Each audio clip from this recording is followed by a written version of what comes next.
Всем приветули, ребятули!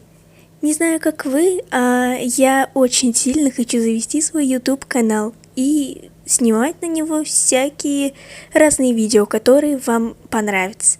Но есть одна проблема. Я не знаю, что снимать.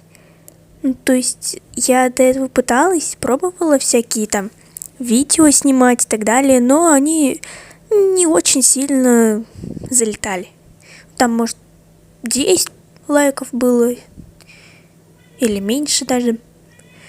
Но я хочу стать крутым ютубером и снимать годный контент, который всем будет нравиться. Поэтому помогите, пожалуйста, мне понять, что же снимать такого. Вот это вот видео, оно пробное. Поэтому, если вам нравится видео такого контента, то я могу продолжать снимать их. То есть снимать там Roblox и озвучивать его. А если вам не нравится, то пишите свои пожелания в комментариях. Я обязательно все прочитаю и учту все предпочтения. А на этом пока что все. Всем спасибо за просмотр. Всем пока!